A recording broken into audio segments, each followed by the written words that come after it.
अशोकनगर के करीला में किसानों की फसल नष्ट करने का मामला गर्मा गया है। शुक्रवार को वन भूमि पर फसलों को नष्ट करने और मकानों को तोड़ने की इस कार्रवाई को कांग्रेस ने बदले की भावना बताया। साथ ही प्रशासन से प्रभावित किसानों को मुआवजा देने की मांग की। करीला के कानीखेड़े गांव में वन विभाग द्वारा की गई कार्रवाई के विरोध में सोमवार को बड़ा प्रदर्शन हुआ। कांग्रेस विधायक हरिबाबू राय और यादवेंद्र सिंह यादव के नेतृत्व में कार्यकर्ताओं ने रैली निकाली और प्रभावित किसानों को मुआवजा देने की मांग की। यादवेंद्र सिंह ने गंभीर आरोप लगाते हुए कहा कि विधानसभा और लोकसभा चुनाव में कांग्रेस को वोट देने के कारण किसानों के साथ भेदभावपूर्ण व्यवहार किया गया।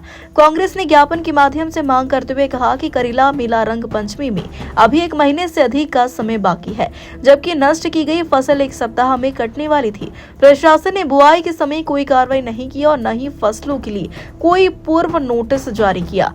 वन भूमि पर प्रधानमंत्री आवास की स्वीकृति और 40 वर्षों से वहां रह रहे किसानों पर अचानक कार्रवाई के पीछे के कारणों पर भी सवाल उठ रहे हैं।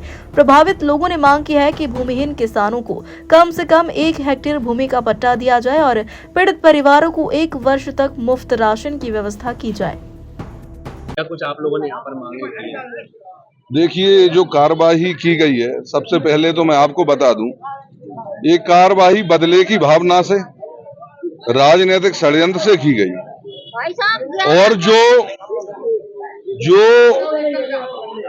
किसान लगभग 40 वर्ष से उस भूमि पर निवास कर रहे थे, वहां पर उनकी फसलें लगातार 40 वर्ष से हो रही थी, परंतु इसी वर्ष ही कार्रवाई क्यों की गई, ये सवाल खड़ा होता है। इसके साथ दूसरा सवाल ये खड़ा होता है, जब वो भूमि वन भूमि थी तो उस पर प्रधानमंत्री आवास कैसे स्वीकृत हो गए और कैसे आवास बन गए? जब वो वन भूमि थी तो तब से मैं पूछना चाहता हूं, तब से कार्रवाई क्यों नहीं की? मेला लगातार सैकड़ों वर्षों से भरा होता आ रहा है, परंतु मेले के नाम पर सरासर राजनीतिक षड्यंत्र के तहत बदले की भावना से कार्रवाई हुई है। किस तरह के बदले की भावना आप? राजनीतिक षड्यंत्र है, निश्चित रूप से मुझे लगता है कि वोटों की कारण हो सकता है कि किसी विशेष व्यक्ति को वोट ना दिए गए हों, ये कारण है। और दूसरा, हमारी जो फसल थी वो लगभग 8 दिन में आने वाली थी, परंतु मेले को लगभग 1.25 महीने 1 महीने से अधिक का समय, और प्रशासन चाहता तो उनको काटने का बोल सकते थे। 8 दिन बस में फसल कट जाती, 8 से 10 दिन में पूरी फसल कट जाती, कुछ भी नहीं बचता। और हम पिछले वर्षों से देखते आए हैं कि जब तक मेला आता है तब तक लगभग खेत खाली हो जाता है। आप लोगों ने आज आवेदन दिया है, साथ में आपने अल्टीमेटम भी दिया है कि 7 दिन के अंदर अगर कुछ कार्रवाई नहीं होती है तो आप उग्र आंदोलन करेंगे। बिल्कुल, यदि 7 दिवस के अंदर कोई कार्रवाई नहीं होती है तो निश्चित रूप से उग्र आंदोलन करेंगे और हम सरकार से अपनी मांगे मांगेंगे। कांग्रेस द्वारा आज कानीखेड़ी में जो पीड़ित किसान हैं उनके साथ में आकर यहाँ पर प्रदर्शन किया, क्या कुछ मांगा रखी और आपका क्या कुछ? अभी आप सभी मीडिया बंधुओं का बहुत बहुत धन्यवाद। ये केवल कांग्रेस की बात नहीं है, पूरा का पूरा गांव यहाँ आया हुआ है जिनका नुकसान कर दिया है सरकार ने। आप ये समझिए कि कितनी बुरी तरीके से वहां पर वो रो रहे थे, एक लगा रहे थे, भीख मांग रहे थे और कह रहे थे कि हमें फसल काट लेने दो।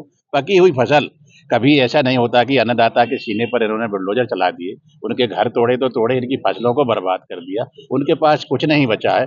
सरकार ढोंग पीटती है कि हम जहाँ पर वन अधिकार नियम के तहत उन लोगों को पट्टा देंगे जो 20 वर्षों से रह रहे हैं। अरे ये तो पुश्तैनी रह रहे हैं, पीढ़ियों से रह रहे हैं। कोई पहली बार मेला भरा है क्या?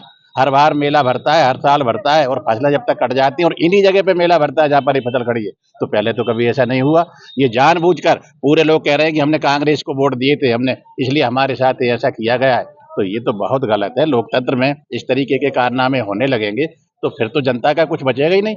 और क्योंकि आप विधानसभा के सदस्य हैं तो क्या ये पूरा मुद्दा विधानसभा में उठने वाला है? हम विधानसभा में तो उठाएंगे, वो तो एक अलग बात है, पर क्या इतना इनमें मानवीयता नहीं है कि किसान गिड़गिड़ा रहा है? किसान कितना बड़ा आदमी होता है, और जो किसान बताइए वहाँ खेती करके 2-2 4-4 बीघा में अपना पालन पोषण परिवार पाल रहे थे, ये अन्याय ईश्वर भी देखता है। एक बहुत बड़ी अदालत है ऊपर, वो बचेंगे नहीं इस तरीके के करने वाले। मानवीय आधार होना चाहिए। बहुत गलत काम हुआ, हम इसका विरोध करते हैं और आगे भी करेंगे। और अगर किसानों के साथ न्याय नहीं किया 7 दिन में, तो जैसे हमारे यादवेंद्र भैया ने कहा है, हम फिर दोबारा से आंदोलन करेंगे और अनिश्चितकालीन आंदोलन करेंगे और किसानों को दिलवाएंगे। बहुत बहुत कांग्रेस के नेतृत्व में बड़ी संख्या में प्रभावित किसान अपनी बर्बाद फसलों के पौधे लेकर पहुंचे, जिसमें बड़ी संख्या में महिलाएं भी मौजूद थी।